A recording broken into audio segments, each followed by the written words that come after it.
In a dense and shadowy forest, where sunlight rarely pierces through the thick canopy, lived a wicked cat witch named Haley. Her favorite delicacy is none other than the poor little mice. A plump little snack for me. As soon as she finished speaking, Haley began to slowly lift the poor mouse toward her mouth, ready to devour it. But just then, a piercing scream echoed from outside, startling the witch. Taking advantage of the distraction, the mouse hit the witch in the face, darted away, leaving the witch fuming as she turned towards the source of the noise. Outside the cat's lair, two young princesses, Ilara and Louisa, from the kingdom of Laysana, were wandering through the forest. They were playing happily when they noticed soldiers in pursuit, prompting Louisa to point towards the cat's lair as a hiding spot.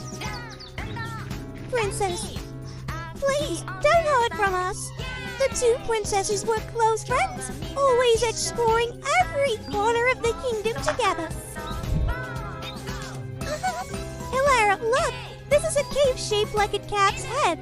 Ilara was a special little girl with sharp teeth, capable of fighting through anything. She felt a bit worried witnessing this. I think we should head back. It seems like we've wandered into the territory of the cat witch, the one who turns children into mice. What are you scared of? You're strong, we'll be fine. Huh? Suddenly, the atmosphere grew eerie as the shadowy figure of the witch appeared. Hello, little ones. Are you the witch who captures children? Oh no, that's just a fairy tale. Would you like to try some sweet chocolate? Ilara, sensing the danger ahead, approached cautiously. Thank you, but we need to go back now. You coward! There's no truth to those rumors. She seemed so kind. At that moment, the witch revealed her true form, a malicious grin spreading across her face. What? Spider-Mia! Ilara bravely shielded Louisa. Ilara pushed Louisa home, urging her to run. Run! I'll be right behind you. Huh? Louisa, heart pounding with fear, peeked through the door's crack. The sight before her was unbelievable. The witch had lifted Ilara into the air and was forcing a piece of chocolate into her mouth. In an instant, Ilara was transformed into a tiny mouse. Huh? Terrified, Louisa bolted out of the lair and ran into the soldiers who were approaching. Where is Princess Ilara? Too frightened to think straight, Louisa stammered her response. I don't know. In the warm confines of the palace, Louisa, now grown, was recounting the story to her 8-year-old son, Philip. Ilara was my best friend. I still feel like a coward for not being able to save her. Don't be sad, Mom. I'm here for you. What did the witch look like? She's a cat witch disguised as a human with terrifying fangs, a distinct foul odor, and always carrying chocolate. You must be careful and stay away from her, my dear Philip. Philip will be a good boy, I promise. Just then, Louisa caught a whiff of that foul odor she had described. Feeling a surge of anxiety, she and Philip followed the scent to investigate. In the grand hall, they found the king, Louisa's father, welcoming a strange sorceress. This is Sorceress Kaylee, who can summon rain for our kingdom during this drought. Hello, it's a pleasure to meet you, Princess. Hello, ma'am. Oh, don't be frightened, my dear. There was something in the sorceress's eyes that deeply unsettled Louisa. The unease she felt prevented her from sharing her suspicions with her father. From that day on, Louisa isolated herself in her room, despite Philip's best efforts to comfort her. One day, while playing alone, Philip accidentally dropped his ball into the garden. As he searched for it, a strange hand appeared, offering the ball back to him. Is this your ball, young prince? Yes, thank you. Would you like some candy, my prince? Philip was about to take the chocolate, suddenly remembered his mother's warning. Beware of strangers offering candy, especially chocolate. Politely, Philip declined. However, the witch, driven by hunger, lost control and revealed her true monstrous form in front of the terrified Philip. Look, eat it. You'll make a delicious snack for me. Look.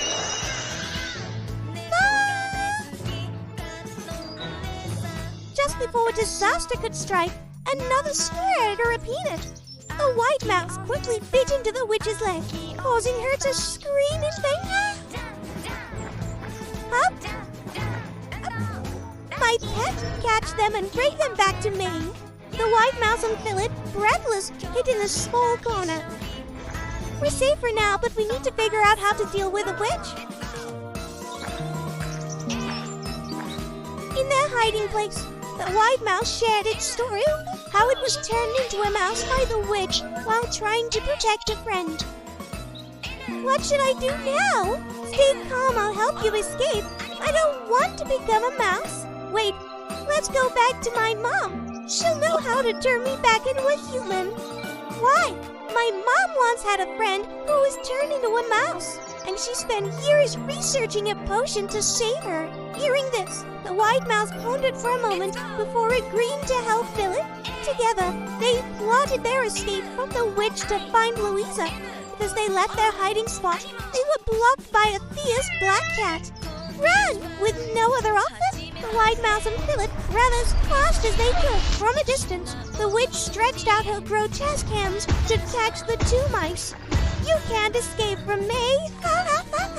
Desperately looking for a way out, the white mouse spotted an unattended carriage nearby. Grabbing Philip, they quickly jumped onto the carriage. But instead of fleeing, the clever white mouse devised a daring plan. She steered the carriage directly towards the witch's outstretched hands. The carriage wheels spun quickly and struck the witch's grotesque hands. Ah! The witch shrieked in fury. She watched her prey slip away. The white mouse and Philip, still in mouse form, made their way to Louisa's room. But it wasn't easy. Huh? Ah! Upon reaching the door, they realized they couldn't reach the handle. With no other choice, White Mouse used her sharp teeth to bore a small hole through the door.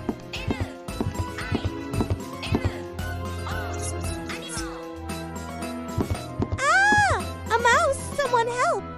Philip and Alara frantically dodged and struggled to explain to Louisa, "It's me, Mom. It's your dear Philip." After a while, Louisa finally recognized Philip. Her emotions a mix of joy and sorrow. "My dear Philip, oh my, how did this happen?" "Mom, this white mouse saved me. Do you recognize me, Louisa?" "It's me, Alara, your friend." "Is it really you, Alara?" "Yes, it's me. When the witch took me, I managed to escape once from being eaten thanks to these sharp teeth. But because I was turned into a mouse, I can't exactly remember the way back to the kingdom. I'm sorry. It's my fault. It's my fault that you've become like this." Louisa suddenly remembered the potion she had carefully prepared and quickly gave it to Philip and Alara to drink. However, when tested, she was disappointed to find out that the potion did not work as expected. "It's okay. Right now we need to find a way to deal with the witch. I've been following her and found out that her plan is not just to turn all children into mice, but to transform the entire kingdom into mice to satisfy her cravings. So it's really her. We should inform the king. I think Father won't believe us unless we have evidence." Knowing that there was a feast to welcome the witch tonight, the three of them devised a plan to use her own chocolate against her. Alara quickly concocted a poison from a piece of chocolate they had taken, hoping that the king would see the witch transform into a mouse and expose her scheme. At the feast, Louisa hid Alara and Philip in her gown.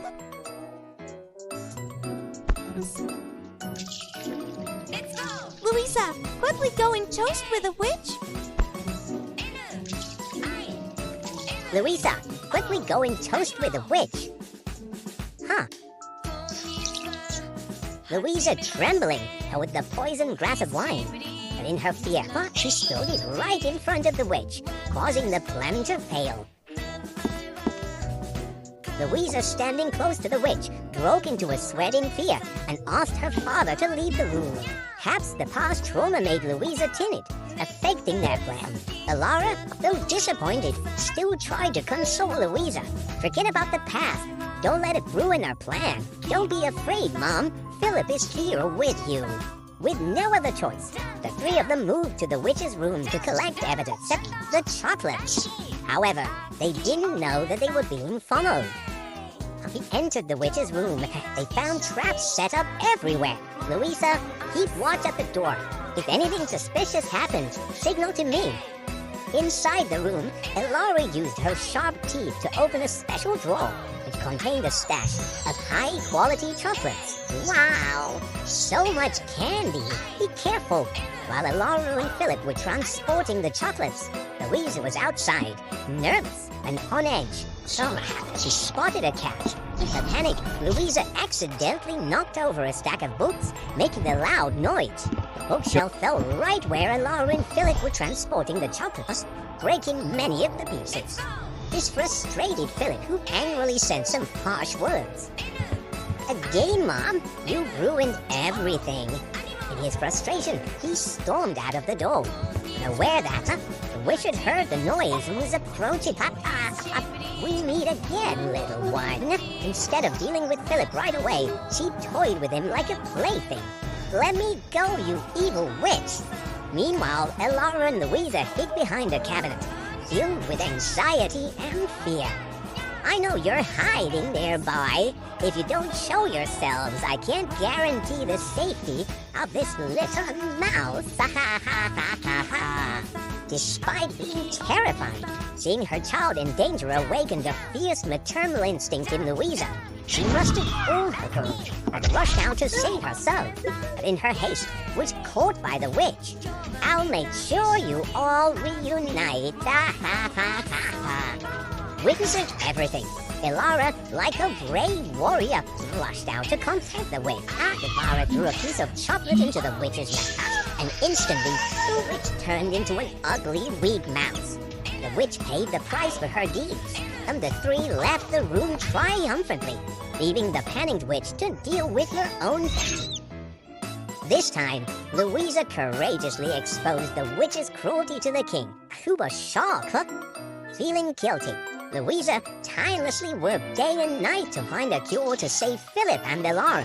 Finally, Louisa's efforts paid off, and from then on, everyone lived happily ever after.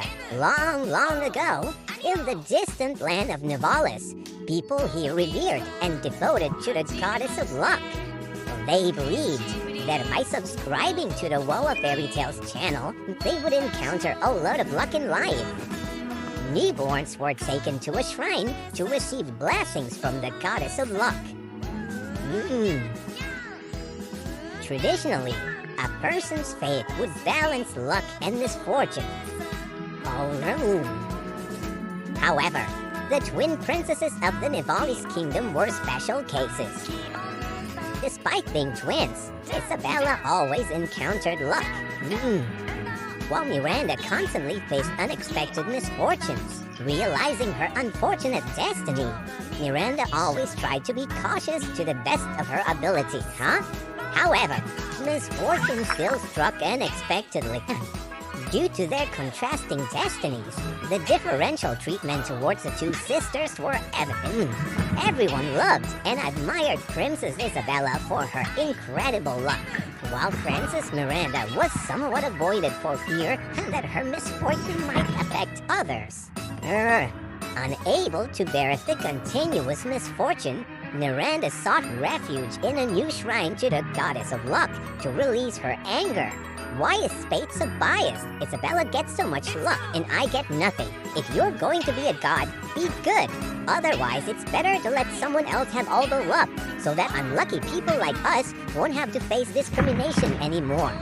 Miranda's anger subsided after a while, and she left. The next day, an unusual change occurred.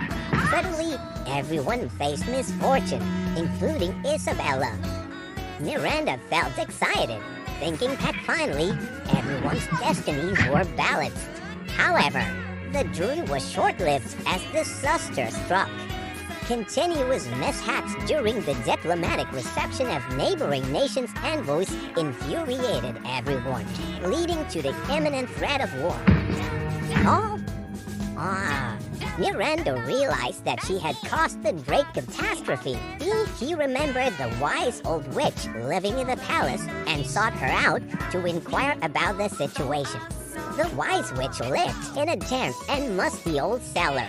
Before Miranda could speak, the witch already knew why she was there. Luck Goddess has reclaimed all the luck of this kingdom. She is so arrogant. Being insulted like that will surely lead her to that manner. If you want everything to return to normal, go to the land of luck and find her there. Suddenly not Isabella rushed in from nowhere. I know everything was caused by you, Miranda. Isabella had observed Miranda's distressed appearance earlier and followed her. You unlucky one. It's best if you resolve this quickly or you'll become the culprit of Nivalis. I don't need an outdated lucky one like you to remind me. While the two sisters argued, the old witch opened a strange spatial gate. I don't care about you anymore. You think I need you to care for me? But as Isabella was about to leave, the gate suddenly pulled both sisters inside. They were taken to a strange place right after that. Great, I'm all okay. Surely this is my luck returning. Oh, it would be better if you lifted your big bottom off of me.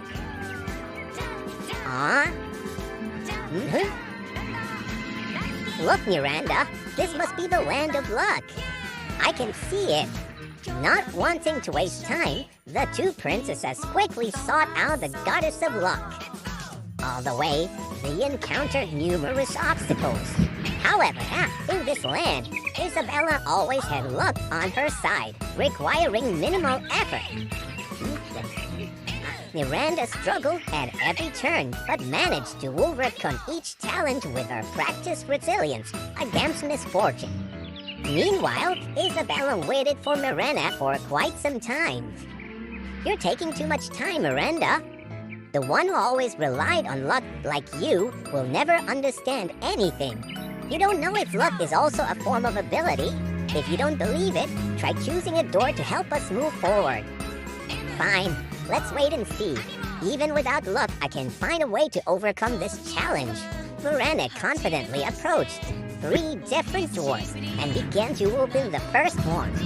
Suddenly, the flames erupted, and she was almost turned into ashes if she hadn't avoided it timely. Unfazed, she opened the second door, and a barrage of arrows shot out.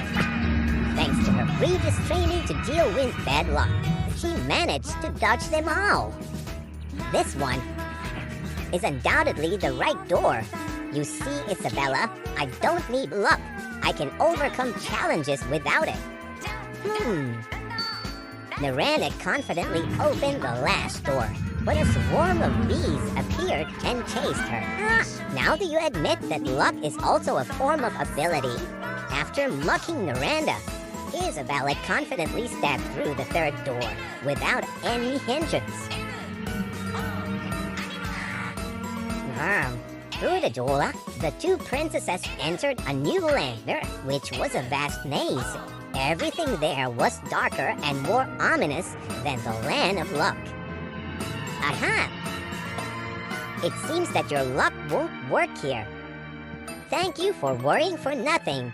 Those protected by the goddess of luck, like me, will have no problems.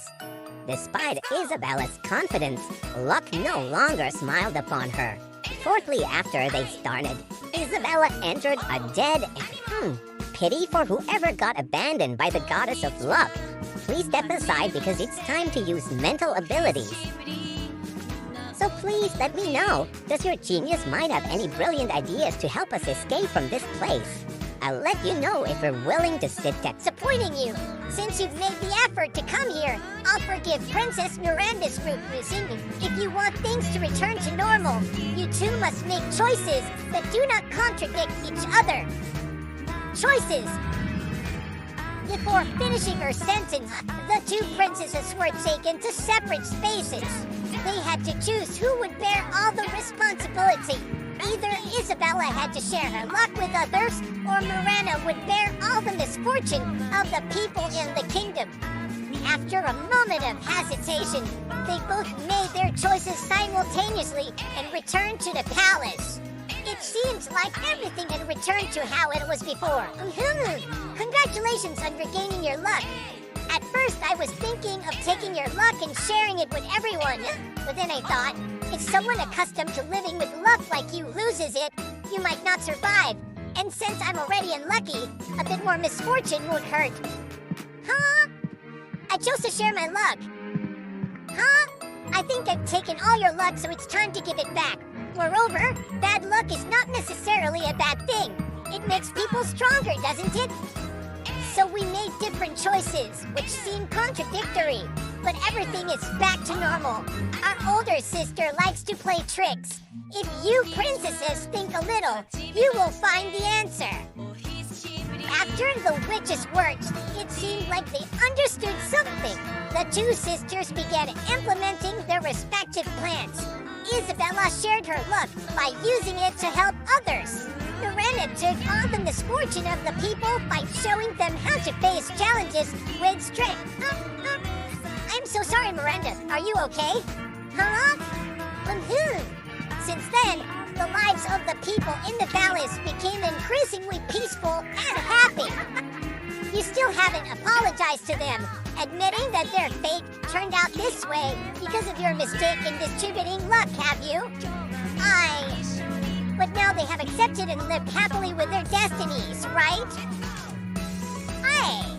In the kingdom of Anmac, where humans and witches coexisted harmoniously, no one faced discrimination, envy, or conflict. Those with witch blood were revered by the people like gods because they believed witches possessed extraordinary magic and helped everyone. In a small town in the kingdom, there was an orphan girl named Abigail who carried the blood of a dark fox, different from everyone else. Abigail was a dark witch, admired by the villagers for her unique tale and, most importantly, her enchanting and beautiful magical powers. It's truly miraculous. Abigail is the best. Hail to her. However, the truth was that she knew no magic. Everything she showed to the people was mere illusion, a kind of trickery to deceive them. That's why, from a young age, Abigail explored magic through ancient books to deceive the people. Abigail kept this secret because she didn't want to be looked down upon and ridiculed. Abigail was increasingly praised by everyone as a goddess, making her feel proud and satisfied with herself. Abigail's job continued smoothly until one day when a disabled girl came to her. Abigail, I heard that you are a powerful and kind witch. Please help me get legs like everyone else. I'm begging you, please. Please, help that poor girl. At that moment, Abigail truly felt confused, not knowing what to do. Abigail tried to perform a magic and waited for the luck, but it didn't work. That's when people discovered her deceit. Deceive us! That villain dares to deceive us! Abigail, in a hurry, grabbed her motorized broom and quickly flew into the sky, escaping the anger of the people. While flying with her broom, Abigail suddenly encountered a tornado. Oh no! As predicted, she was swept away by the tornado. When Abigail woke up, she found herself in a strange wetland. Everything here was almost made of gold, shining dazzlingly. Suddenly, she noticed the boy sneaking a look at her. Oh, it was Prince Philip of the kingdom, a very shy and naive young man. May Philip asked, "Who are you?" "I'm Abigail. I was accidentally caught in a tornado, and when I woke up, I was here." Abigail. Then May Philip asked, Are you the great witch in the prophecy of our kingdom? The great witch. The prophecy said that a great witch would come from heaven. With her unparalleled power, she would save their kingdom. And her name, the witch's name, would be Abigail. This was also the name of this strange land. When she was about to deny everything, a hawk suddenly attacked the prince. Fortunately, Abigail quickly used her magical smoke bomb, making it lose its direction and flee in fear. Seeing this, the prince became even more convinced that she was the great witch. He took her into the castle to the surprise of her. Wait, you are Philip, right? May Philip asked. Oh, right, yes. I'm Philip, the second most handsome after number one. Philip took Abigail to meet his mother, Queen Rachel, who ruled this land. Welcome, great witch. Please take a seat. Hi. Abigail was impressed by the queen, a woman with unique ear horns. Queen Rachel took Abigail to the royal treasury, facing the dazzling wealth. Abigail felt overwhelmed. Half of this gold will be yours. You and me will rule this kingdom, but on one condition. What condition? We cannot live peacefully if the wicked witch Venus still exists. Just go to the dark forest, steal the divine bowl that makes her lose her power, so she is no longer a threat to your land, Abigail. Abigail hesitated. She intended to refuse, but Rachel emphasized, whoever possesses the bow will have unmatched supreme power. If I complete this, I will rule the kingdom in luxury, and most importantly, I will have the power of the witch, something I never dared to dream of. I agree with you. Abigail decided to set out that very night, in front of the ominous dark forest. She began to feel uneasy. Abigail, oh Abigail, what are you doing? Getting yourself into some nonsense things. A dark shadow hovered in the air, forcing Abigail to hide behind a bush. Oh no! What is that black thing? I can't stay here any longer. Huh? That bow is beautiful. Could that black shadow be the wicked witch Venus? Taking advantage of Venus not paying attention, Abigail stole the bow. And when preparing to attack Venus with divine arrows, Venus appeared right in front of her with a mesmerizing face. Abigail was shocked by the appearance of Venus, completely different from her imagination. Venus was beautiful and powerful, like a queen of high-ranking nobility. It turned out that Venus was the true queen of Abigail's kingdom. In the past, the witch Rachel invaded their kingdom, eliminate Queen's husband and son. Oh, my innocent son had to give up his life before turning 2. How did you manage to escape? I relied on this powerful bow to escape. Where I live has been enchanted. Only those with a good heart can enter. You coming here proves that you are a kind person. When you had the powerful bow, why didn't you return to the kingdom to reclaim the territory? I don't want war to happen. It will harm many innocent people. And above all, I have no loved ones, so fighting is useless. Listening to Venus's heartfelt words, Abigail began to doubt the naive prince. Philip, as the queen had said. Could he be Philip? Is your son the Prince Philip? Philip, yes, that's right. My son's name. Is he still alive? Perhaps because Philip was still useful. Rachel did not eliminate the prince through a magical crystal. She realized that everything had been exposed. So, with full of resentment, she vented all her anger on Philip. Mother, don't be angry with Philip. Philip will avenge for you. Rachel quickly revealed her evil thoughts, thinking that it would be more interesting to let mother and son, Venus, slaughter each other. Oh, my little son, did I make you scared? This is the soothing elixir I prepared for you. Drink it, then you will feel better. Without hesitation, Philip drank the poison and turned into a vicious monster.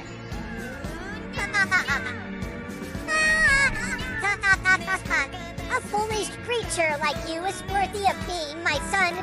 Venus is truly your birth mother, you fool. Philip asked. Philip was resentful, but then he had no chance. Queen Venus, after learning that her son was living with the witch, felt a stronger hatred. I will help you. Abigail planned a surprise attack